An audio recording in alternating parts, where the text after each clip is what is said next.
Just when America has reached a breaking point with division, visionary influencer Danni Benson's I'm Proud of You Sis bro movement taps into the pulse and heartbeat of a culture radically torn. But this loving mom's voice of reason and calm has received national recognition. How'd you balance having your children and always traveling with the Yankee organization? When I became a dad, I said that I would always love like a mother.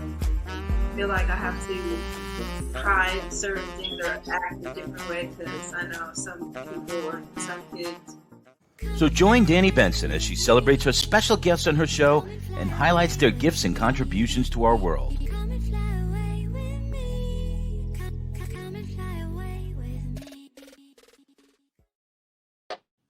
Hi everyone, how are you? My name is Danni Benson. This is my show. I'm proud of you, sis. How's everybody doing today? I hope everyone's having a fantastic day. I have an amazing guest on today. It's a nonprofit called EdeYouth. Okay, this woman is very special. I'm so happy she is on the show. She's amazing philanthropist, amazing mentor to the children. She is a founder of EdeYouth. EdeYouth. See, I'm Haitian American, so I'm going to say it in Creole. EdeYouth. In American, it would be EdeYouth. You would pronounce it that way, but I'm going to pronounce it the French way. Is EdeYouth, means help the youth. She's on my show today, and I am so proud of her, sis. I went to her gala last November, and they raised so much money for children in need in Haiti. Haiti is going through so much turmoil right now because after the president was assassinated a couple of years ago, we still don't have a president. The gangs have basically taken over the country. But there's so many good people in Haiti, and I pray that we can have elections one day and we can choose a president one day. And I have so much hope for Haiti. I went there January 20th. I had a speaking engagement in Haiti, and I spoke to an amazing young woman about entrepreneurship and the importance of being an entrepreneur, you know, having and building your own small business and hiring people, because small business are the people in this country, in America, that hire the most people out of any organization. So shout out to small businesses. But Betty Aristide-Augustin's journey from Haiti to Brooklyn and her educational achievements are inspiring, to say the least. Her dedication to community involvement, especially with EdeYouth organization, showcases her commitment to making a positive impact. Overcoming personal challenges, she has found purpose in mentoring and guiding others. It's heartening to see individuals like her striving to create a healthier, more productive generation. I mean, me and Betty have so much in common. We will be working together in the future. Welcome, Betty, to the show. How are you? Hello, Danny. Thank you for having me with you in your show this evening. Thank you for coming and supporting the youth. I am doing great. I'm excited to be here. I'm excited to talk to you. Thank you. I am. It is an honor for you to be here. I mean, you are a pillar in the community, especially in the Haitian community. Everyone knows who Betty is because I know you work so hard in giving back, especially to the youth, and especially to what's also in my heart about mental health and the point of mental health in the youth. So please tell me. I know you're born in Haiti. You came here when you were 13. First of all, I want to ask you, how was that experience? Just first coming to America, because you could relate to the kids, especially because you were once in their shoes. Correct. Coming here at the age of 13, coming to a whole new country, new language, it was an experience. And also moving in with my dad and my stepmom. So my dad left Haiti when I was 5 years old. Practically, I didn't even know him. So I was moving in with two strangers where I had to get to know my dad and also get to know his wife. And also there was another, she had a daughter in the house. It was a lot to process at 13 years old, but we overcome it, right? Because that's what life is about. You there's changes, it's new, and you adapt. So we learn to adapt, but it was challenging. It was a challenging experience.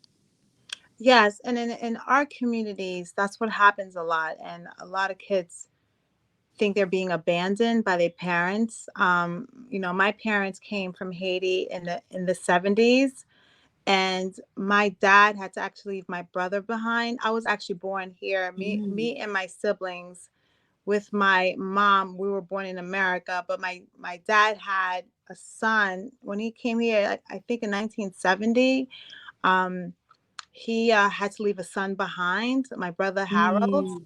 So I get to speak to a lot of kids. Sometimes they feel like they don't understand the process of in coming here to America. Sometimes you have to leave your family behind, and what happens is you get sponsorship when you come here, and then you know what happens, and then you build your fort here, and then as you build your fort here, you go get your children. But my brother didn't understand, so he felt like my dad like abandoned him. Mm-hmm. But because I speak to a lot of Haitian, um, kids, especially I have a cousin who just came from Haiti that we sponsored, and she left all her family behind. And I know how hard it was for you, because I see how hard it is for her, because thank God she has FaceTime. Yes, She we gets didn't to have that then. you didn't have that back then. So she at least gets to see her mom, her sister, actually her whole family, her father, her mother, her sister, her brother is still in Haiti. But we were only able to bring her here. So now she has to be the one to build a fort for her family to come, and pull her family to come in, like her maternal family, which is her mother, her father, her brothers and sisters. So just seeing her, she got a job. She has to learn how to take the bus. She has to learn English. I can't even imagine you 13-year-old doing this, but I feel that that's what gave you your empowerment. Am I correct? That's correct. So coming here at 13, being in a school, I remember, I tell you a quick story. I know in the school, I come from Haiti with a French background, and one of the children was sharing out gum, right? And I wanted a piece of gum, and I went and asked one of the young girls, like, may I please have a gum? She said, what? I said, gum, please. So, because Gum in French is gum, right? So, for the entire semester, that was my name. I was gum for the whole semester in junior high school. And what these things do as a child, it really, touch, bring you down a little bit, right? But these are the conversations that we want our parents to have with our youth, like your father who brought your brother here. There's a conversation. It's not abandonment, but this is what I have to do. With EdeYouth, we really train our parents to understand that each young person have feelings, and they understand. Have a conversation with them, explain to them what's happening, just like a nurse when you go to the hospital, right? When they walk in the room, they introduce themselves, then what they're going to touch you, they tell you what they're going to do, because at the end of the day, that's their body. You have to explain that. It's just same thing with the young people. Just because you are a parent doesn't give you the ownership to do whatever you want with this child. And I think a lot of that can be alleviated if we talk and prepare the youth that is coming in. I didn't have that, but now we try to incorporate that in our classes with our parents.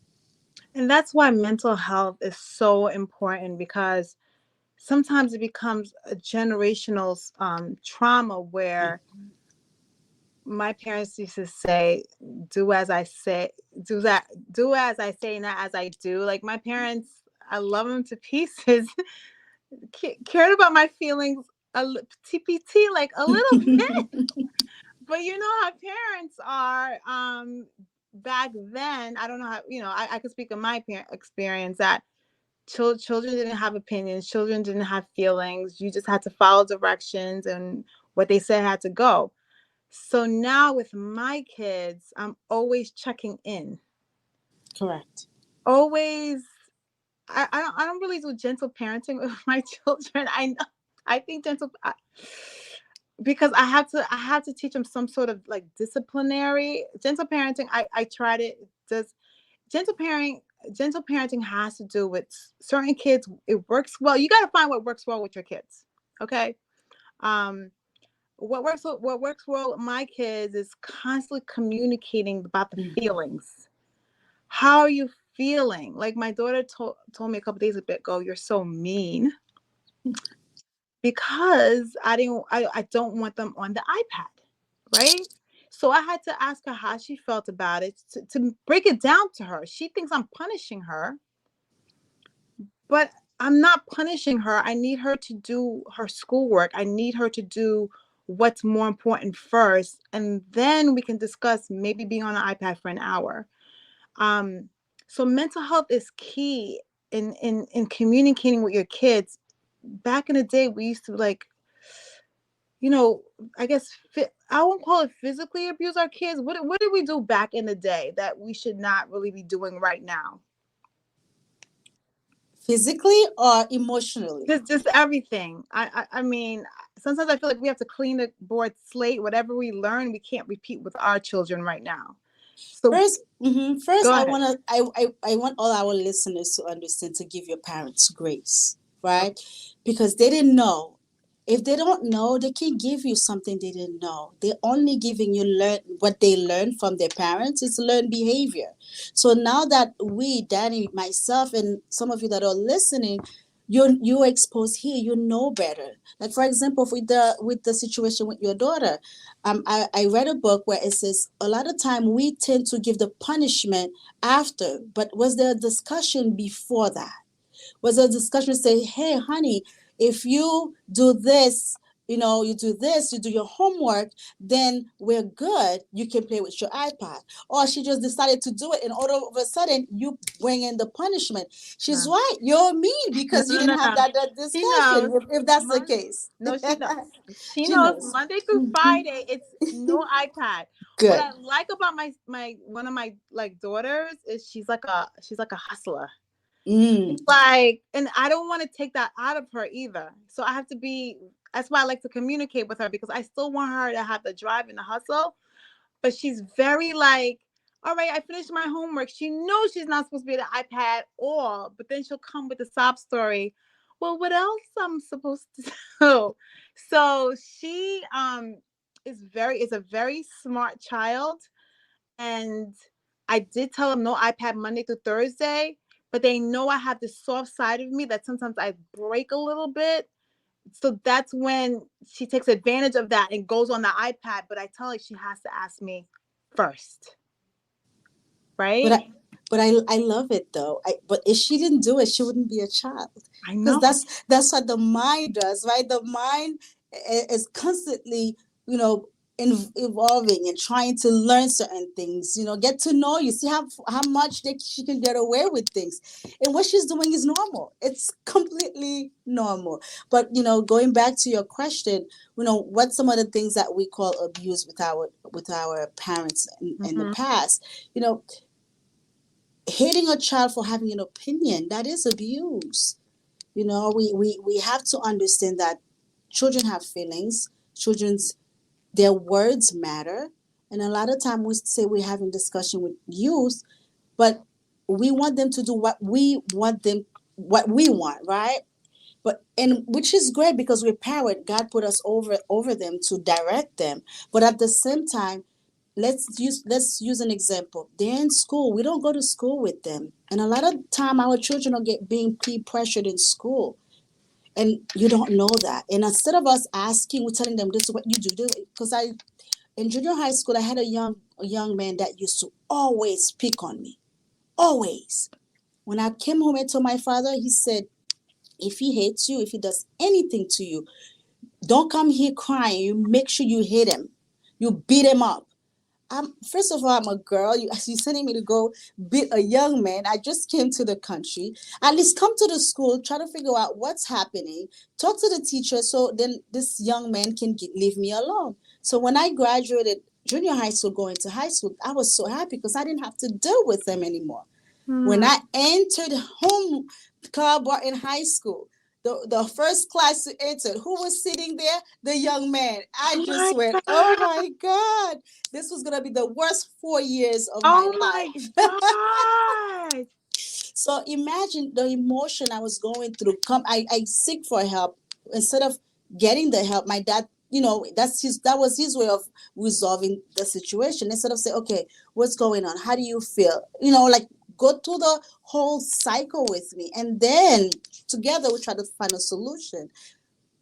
We ended up fighting in high school, and eventually you and the boy? Me and the boy, we ended up fighting in the high school. And then afterward, the parents came, and somehow at that time I was living with my aunt who had a better understanding of the situation. And then she came to the school. Then I had peace. That could have been alleviated from the first time I told my dad this young man was speaking on me. But at the end, I learned that it's because he was attracted to me. That was his way of showing his love. But for me, that was harassing me. You're hating me. You're pulling my bag. That's not love. But that in his own way, that's how he learned what love was. Love is. Mm-hmm. And then with your dad, he didn't, you have to give him grace too, because back then our parents used to tell us, go solve your problems. Like that, like our parents, like it's so, I don't, what's so funny? Like I'm from the generation of like Channel 10, Channel 5 news. Like I think he's coming down. It's 10 o'clock. Do you know where your parents are, right? Yes. Oh, so your you children remember that? Your children, yes. Do you know where your children are? Yes. Honestly, our parents, you're not getting a week. Like meaning, I said it in French, but our parents is I come from a generation fending for ourselves. So I understand when you guys go figure it out, because that's what our parents told us. Tough love. Go figure it out. That has nothing to do with tough love. My parents were barely in any sports it would, I think it was just, I'm realizing almost all the households were like that. Like we're from a generation that our parents was just like, I feel like it was like the animal kingdom. You know how the animals would stay with their little with their little animals for a couple of weeks, and after that they're like, okay, go fend for yourself. So I understand how you feel, because I was bullied too in school, and I used to have buck teeth, so they used to call me Bucky. Oh my God, like the years of just bullying. And I used to tell my parents, and my parents was just like, everyone gets bullied, just deal with it. I'm like, what? Like, so I get what you're saying, how parents have to evolve, and I'm kind of happy that you got into the fight with the boy, because then your father would have never came to the school. My aunt actually came at that time. Yes. Mm-hmm. So your father didn't come. No, because again, my dad believed in tough love, which is good too, but we just have to learn to balance it.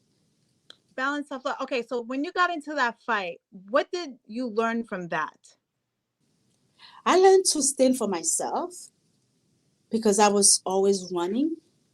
I've always run, and it was, for me, my dad said fight, but what can happen if he has a knife or a gun? I think a lot of consequences, right? Because in life you have 90 seconds to make a decision, right? 90 seconds.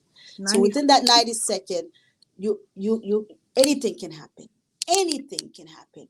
A trigger can be pulled. So I had to, Dad said to fight.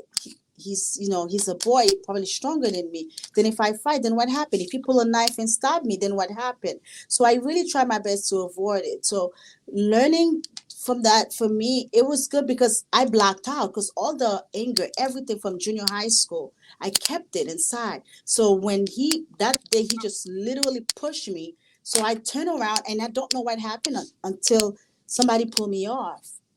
Yeah, I blacked out, and that's why mental health is so important, because as the emotional pain and different things are happening with anyone, it adds up. So when your cup is full, then you don't know what your reaction is, and that's why I'm such a big advocate for therapy. I know, Danny, in our culture, it's a taboo. It's a, it's a, it's a taboo. It's a taboo in the Black and brown community. I mean, like, when I talk about, go to therapy, they're looking at me like, we don't Ufu, yeah. ufu, You ufu. crazy. Like, Yes. therapy is for people who are just crazy. Anything else, figure it out, handle it. And no, it's not that simple anymore, especially with these kids growing up right now with social media and just seeing the world so early on in life. I didn't really see the world, honestly. I think I was like 16 years old when I realized, oh my God, this is the world. A lot of kids are experiencing the world at 5 years old because they're on the iPad. So think about the emotional, mental health capacity of a 5-year-old trying to take all this in and not understanding it because they don't have the concrete experience to know what it is. Right? That's correct. That's why, as parents, we have to be proactive in our children's mental health. And it has nothing to do with they're weak. It has nothing to do with, they're crazy. It has to do with the fact that their brain is an organ, and that's where the brain stores their feelings, and their brain stores where they make their choices. I mean, you just said it takes 90 seconds to make a choice, right? Mm-hmm. Just imagine if you come from a place that is bullying, you get bullied a lot. Not to make an excuse, but think about the school shootings, right? I can't speak for, I'm not saying it's right at all, but I feel like it is a mental health thing.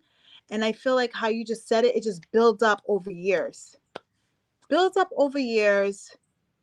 just didn't have an escape. But just imagine if their parents introduced them to, sat down, talked to them, and said, and acknowledge their feelings, right? Mm-hmm. And that's why I wanted to acknowledge your feelings, and that's why I have empathy for you, because I understand the emotion of the fighting the boy because nobody was listening to how you were feeling. So you had to handle it yourself.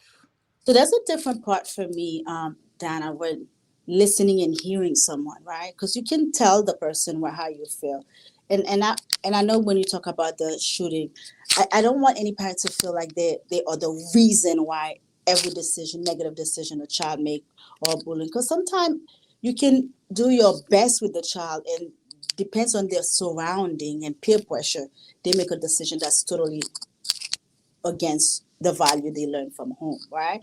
So Yeah. it's not every decision that is apparent. So I want to make sure that we're clear on that, so we don't send the wrong message. The parent feel like, oh, I'm the blame for everything. But for me, what I really would like us, as me, I have a son, is really focusing on the love language of your child. Each one of us have a I have love a feeling. language, right? So you can get a child to do what you want to do, what you like them to do, so easily, if you can give them the love language. right? So they will not go back and forth with you. Just learn, get to know your child. Just like when we're in a relationship, right? You meet this guy, you meet this girl, you make the time to invest to get to know them.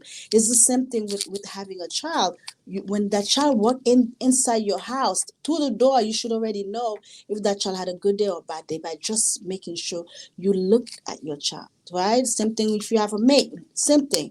So for me, we have to really invest, find out what our children are watching, because there's TikTok. TikTok is not allowed in China for youth, but yet here our youth have TikToks, and there's a lot of graphics in TikTok that children should not be watching, right?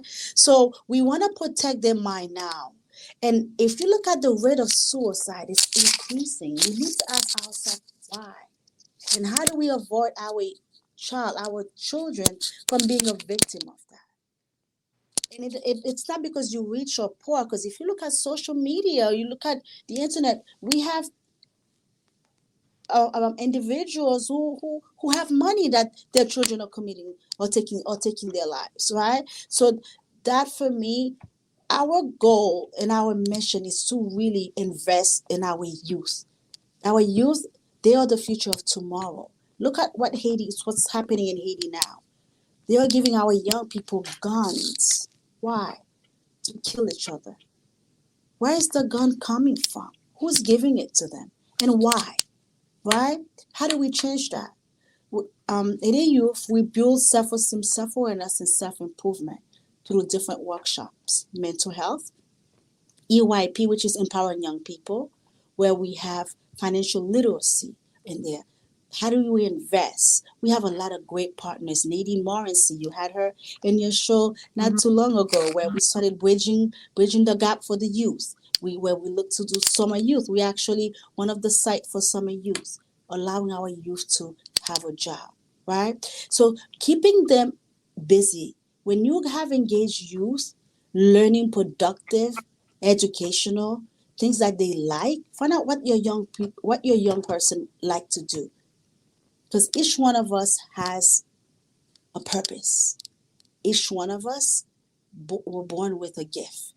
See, the beautiful thing about it, you see how you do this wonderful interview. I've been watching you so smoothly, Danny.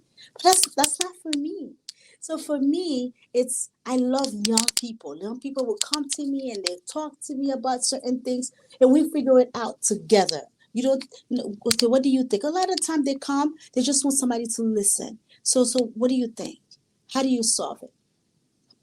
What is your first plan? What time do you think you need to do that? What's your second plan? How does your parent feel about it? So with that, we listen to them. So I'm saying all of this to say our young people are the next Obama, the next president, the next generation.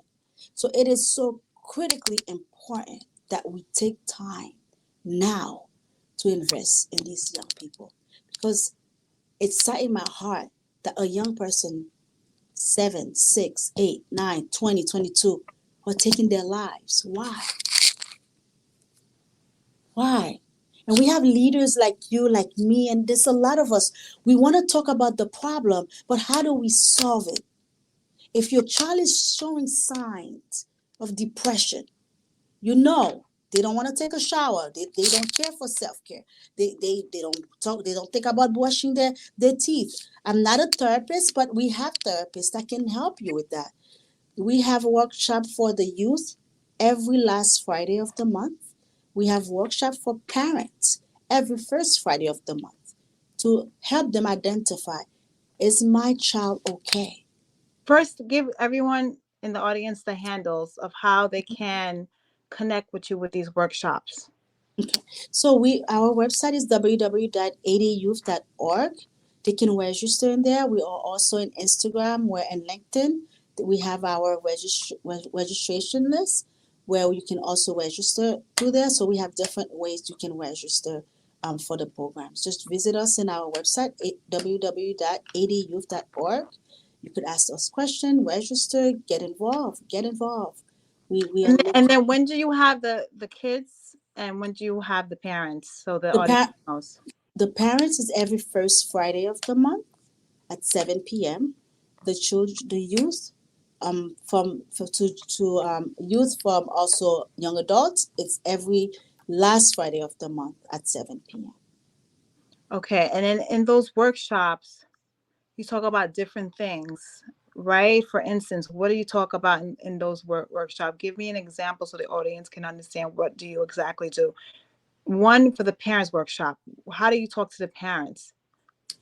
The workshop caters both. So, for example, last month workshop was how do you manage stress, especially during the holidays. Mm-hmm. Some of them have absence of mom or not working, so youth have stress too. Because I know I've heard my parents say, ou pa get kay, ou pa pay, ou pa fè manger, you're not paying rent, you don't have to buy food. What's stress? What kind of stress? You should not have stress. Youth have stress too. They're in school, they have exam. So how do they manage that, right? So we had that. And then what we do, we have the parents. How do you help your youth manage stress? So identify that when your child is going through the different emotional stress, and then how do you help them through it? If you know that you can provide their favorite food, like you can help keep that communication open, or creating that platform for them to talk about it, right? And then the therapists give pointers how to do it, because we have two wonderful therapists, Zoe and Damien, and Fordham University been also granting us a lot of interns for our youth. We are grateful for that. These individuals, they really break it down to the parents and to the youth, different steps. How do you manage stress? Different topic: suicide, stress, depression, like eating or shopping. A lot of us know a different type of addiction. That's me. Every time I'm stressed, my kids know me. All right, what's going on, Tua? I need some retail therapy right now. And what's so crazy? Then the next day I'm returning everything, because I wake up and the next day I feel fine. I'm like, oh, why did I buy all this? All right. So my kids are like, they know the routine. One thing I learned with my children is when they're stressed, what I tell them is, okay, we're gonna go to your favorite restaurant so we can sit down and talk. Mm-hmm. Oh my God. So the rule is, if we go to your favorite restaurant, then we're gonna sit down and talk. So they like, okay, like that is because the reason I like to take them sometimes outside the house is because sometimes, just being in a different environment it gives me a chance to just focus on them. Because if I'm in the house, sometimes I'm finding 50 things to do and I'm not listening to them, because I'm doing the dishes and they're talking to me, or I'm cleaning this, or I'm cooking and talking to me. So I personally like to sit down, and they know this. We've been doing this for a very long time. Mm-hmm. We have parent child date. We have date nights. You know how couples have date nights like every other week? Yes. Just to connect and communicate, because sometimes you're going one way, they're going the other way, and you need to sit down somewhere and just catch up in what you're doing and catch up in what I'm doing. I translated that to have that with my daughters. So we have parent child date nights. We have it. I like that. We have it twice a month, where we just sit down, no iPads. They'll even tell mommy, make sure your phone is off. They're like, mommy, if you want us to give you your full attention, your phone on. So we just have the phone off, and we're very annoying about it, like talking, but we get to the bottom of how we're feeling. Like one of my daughters, I don't know what it is about a child, but she thinks I have twins, and she thinks the other child is a favorite. She always, I tried so hard to be equal with these kids.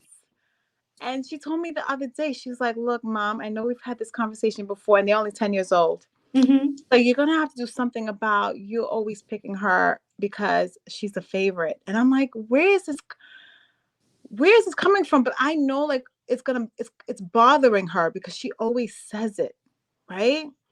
So as a parent, I remember my younger sister was a favorite, and I was a black sheep. I was a black sheep because I didn't become a nurse. I didn't become a doctor. I wasn't a lawyer. Both of my sisters are nurses. My brother's a nurse. You know how the Haitian family is. If you don't do X, Y, and Z, Medical, yes. you're the black sheep. So my parents was just looking at me like, yeah, whatever. Like, but you know what? I had to prove to them that I would still be successful not picking things. But I appreciate what you're doing with the parents, because you have to break the generational trauma of the parents too, because they're not used to really talking to their kids.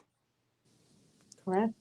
You know what? If it wasn't for me just reading a lot of books and doing research, I would probably be like my parents and not even talk to my kids.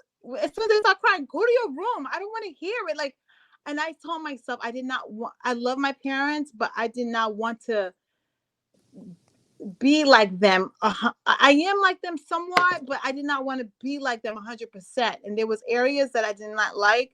I didn't like how they communicated with us. I didn't like how they didn't care about our feelings. I didn't like how, and I have another question to ask you. Even I had diaries at 12, 11. I still have them. Me too. And I'm being honest with you, it breaks my heart because I used to write in there, I'm so depressed. I don't want to go to school. I hate my life. I hate myself. You know, and there was a couple of times where I was sad, I don't want to be here anymore. I was 13, so 11. And I know why. I was being bullied. And I would tell my parents, and maybe because they were immigrants and they had 3 jobs, they were like, go do, we can't, they didn't know. And I went through hell. Like, I went through hell because I forgot how it felt. So I can't even imagine what these babies are going through in this society, in the complex of this world. Because at least when I was growing up, the world was simple. It's just kids were mean, right? So I didn't really know. I was poor, but everybody was poor around me. So I didn't have an iPad to see that there was rich people. You know what I mean? So then we would just rank. The word used to be ranking. We used to just rank about our clothes, our teeth. My mom didn't bring me to the hair salon. I used to have like the Haitian braids. Like, you understand what I mean? Like, Haitian parents was not. I would wear reject clothes. Haitian parents was not spending money on nothing that was like brand, like Nike, Reebok. No, we wasn't wearing that. So the reason it hurts me when these children are in pain is because I don't know, because I remember like I wanted to kill myself. See, I think the value to Danni, we look at brand, right? We look at what entertainment or television tell us there's a certain look that we should look like. And our youth just gravitate towards that. And I know one thing I have to say about our Haitian people, which I'm so proud to be Haitian. I love my Haitian people. Your parents would not have sent you to school dirty. No. You may not have brand clothes, but that's not who you are. Brand, Nike, that doesn't define you, right? No. And look how you went through a lot, and look what you're doing now, right? So you were supposed to go through that to be that woman that you are here today. The only thing for me, I know our youth are going through that, and I went through a lot too. But for me, my obstacle is the fuel that I have now to help, because the time I was going through everything, I wish there was an EdeYouth that can help me understand what was happening, because I was placed in foster care at the age of 16. So I moved to Fawakaway. Yes, I moved to Fawakaway, moving with a whole new family. Really? She had 4 boys. Yeah, she had like 4 boys. Again, that's still learning different things, moving. Throughout my entire life, that's all I did. I just moved, and I moved in plastic bags, right? So I was so happy to learn now the agencies in the foster care system give the youth bags, like suitcases. So I started a petition. I said, no. And I told them how I felt. Every time I was moving to someone else's house, I had a plastic bag, like a garbage bag. So I told them I didn't feel that it was proper that we should do that. I wrote a letter to whoever was in charge, and eventually I got people to sign it. And I thank God I don't know if my letter or the letter, if you got to the right desk, but all I know now, a lot of the foster agencies, they provide suitcases for the youth. But So see how that experience built you to be a leader. Even though it was sad that you were going from foster care to foster care for foster care, look how God works. It was building your character of who you are today. Wouldn't it be great for us to communicate to the youth that even if you're going through hard times, it's building your character, what you will be tomorrow? and that's what it is, Danny. We each of us were born with a purpose, right? In order for you to fit in into your purpose, you have to go through training. Nobody has a job and just jump on it from have a snap of a finger. Everything I went through, I would not change anything at all Me either. because I was supposed to go through it to have the passion and the love that I have now. Just on Monday, we took our youth to Washington D.C. Oh, What a what a better day to bring on them on MLK Day, MLK Day, learning about MLK, learning about the history. Martin And Luther King Jr. yes, I Yes. love the African history, how they did the setup. From the bottom floor comes like to the 16th, and then you get to the 17th, and to now to 2023, right?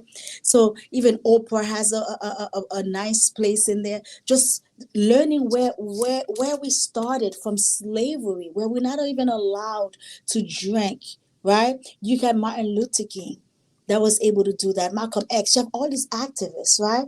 And every generation, God raised a leader. So I want each of the youth that is listening right now, and this generation, God is ready to raise you. Your past, your obstacle is not what determine who you are. Who you are, you were born with it. Your gift is inside of you. Nobody gave it to you. You just gotta learn to know what it is and sharpen it. And then I don't know if it's not just one of my youth who I'm going to vote for to be the next councilwoman. I don't know, but God knows. They know. So our job is to find out, what is your purpose? What is your gift? What do you like to do? And then let's help that. Let's build on that, capitalize on that. And then you have this beautiful, wonderful flower, right? And then that's just shining. And then you have this, and then once you start with one, and then you start with a community. And look how we're changing lives. You guys, EdeYouth is changing a lot of lives, and I know a lot of kids.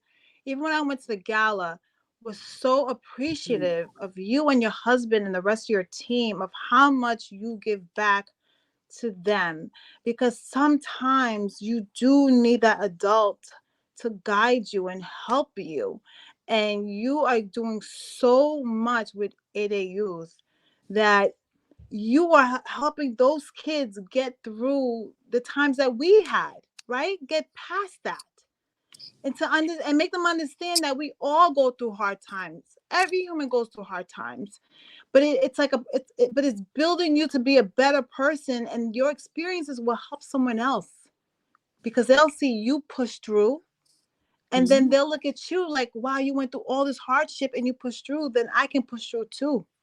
So it gives hope to the children. That's correct. But for me, I know you said you. I have to correct that. With all due respect, it's we, right? Ada Youth would not stand without having an Annette, Chansey, all the board members and every supporters, every donors. I am not doing this by myself. I cannot take any credit. First, I give credit to the God, the man upstairs, God, who put this passion and this love in my heart. But Daddy, thank you. Even if I have sponsors, I have mentors. You saw the gala, all these Yes. individuals. I saw the gala, and I've been on the calls of you talking to the parents about the importance of mental health. And sometimes parents don't know. I talk to parents all the time. Therapy is not something really discussed in this country. Mental health is not something that's really discussed. Even insurance companies really don't really cover it the way they should cover it. You know what I mean? And a lot of parents don't know how you're right. Some parents did all the right things for their child, and they just don't understand how their child ended up, how they are, right? But you're right. It's parents just learning to have a conversation with their kid and asking for help. And I like what you do. You have date night with your children. And I love that when you said, I put my phone away, no distraction. That is so important because what you do, you're teaching them, you are important to me. This person on the phone, I can put that aside and focus on you. And when we do our workshop with our youth, we do have the culinary workshop. We also dining etiquette. The dining etiquette that we really emphasize with putting the phone away, because the person in front of you this today, tomorrow is not promised to any one of us, Danny. Life is life. We don't know when we're leaving. Each one of us have an expiration date. Just like when you buy food in the refrigerator or at the supermarket, there's an expiration date. We, as human beings, also have an expiration date. We have to make sure that the reason why we were born really come out. You don't want to die with the gift. So that's why it's so important. The person in I love front of that. you, You don't want to die with the the gift. gift. You don't want to die with your purpose. No. No. Because the television or the camera you're using now, someone invented it, right? If that person died, would we have that camera now? So every one of us has that gift. So I said all of that to really conclude. When we are having dinner, and I see people in date, parents, you're sitting at a restaurant, they're I'm on sorry. social media. Why? They don't even Why, talk to each other. why do They you don't take even talk. your child out and then you're on social media? Why do you go on a date with someone if you're not interested in getting to know the person? Because there's always something new about that person that day that you don't know. Find out their aspiration. Ask them what's the plan that they have. Get to know the person. You never, even a husband and wife who's been married for 30, 40, 50 years, there's always something to discover about the person. There's always something new to learn about each other. Or talk about something, or a book, something, share something. But don't stay on social media. It aches my heart when I go out and I look around the restaurant intentionally to just see who's really investing the time. We need to invest the time in our relationships, and we need to do it now. No, Because you know what I tell my kids? If I'm gonna go pay all this money, no one's gonna be on social media. Because I said to them, we might as well just stay home. And my kids get it. I'm like, do not even talk to me about it. So it goes vice versa. Because if I'm gonna go out and spend all this money, I'm like, why am I sitting on the phone? I have to enjoy time with the person who's in front of me. That's the reason why we're out having dinner. So when I see kids and parents and they're all on their social medias, you know what breaks my heart is the kids, because I know the kids want to connect with their parents. That's what really breaks my heart. Adults could kind of like, they're adults, but when I see the kids want to connect with their parents and their parents are on their cell phones, that's what breaks my heart, because a parent is missing out on the opportunity to know their kids even deeper. correct. Even deeper. That's why I parents, please. I know we're all addicted to our phones, but when we're around family, let's just put our phones down and talk to our family directly. Because I have nephews that upstairs, they'll text me, "What's for dinner?" I'm like, come downstairs. Come find out. Why are you texting me? Don't respond. What are you texting me? Don't But respond. I want to say thank you, Betty, Augustine, for coming on. I am proud of you, sis. I'm so proud of you. EdeYouth is an amazing organization. For anyone out there who wants to contribute to this organization, please just give them your handles one more time, Betty. www.edeyouth.org. EdeYouth. Ede means help in Haitian Creole. Thank you. And then I know you're going to have a gala in November again. Yes. So hopefully everyone go into the website and follow them so you can come to this amazing gala, so you can see all the work that her and her team, board members, husband included, what they're doing for the youth in regards to mental health in our communities. So I want to say thank you so much, everyone, for sitting with us and just listening to us talk about mental health. And thank you for coming on. I'm proud of you, sis. Thank you, Danni, for having me. Please, I hope you to see your guests because we're having a vision board workshop coming next month. Thank you for this time. Thank you for being candid and sharing your story with me.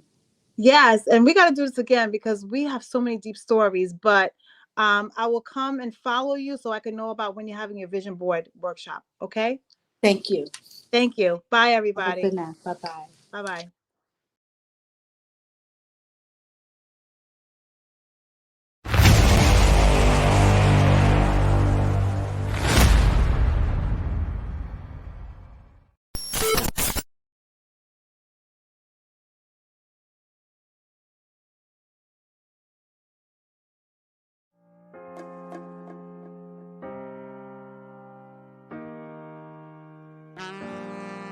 Just when America has reached a breaking point with division, visionary influencer Danni Benson's I'm Proud of You Sis bro movement taps into the pulse and heartbeat of a culture radically torn. But this loving mom's voice of reason and calm has received national recognition. How do you balance having your children and always traveling with the Yankee organization? When I became a dad, I said that I would always love like a mother. I feel like I have to try certain things or act a different way because I know some people or some kids. So join Danni Benson as she celebrates her special guests on her show and highlights their gifts and contributions to our world.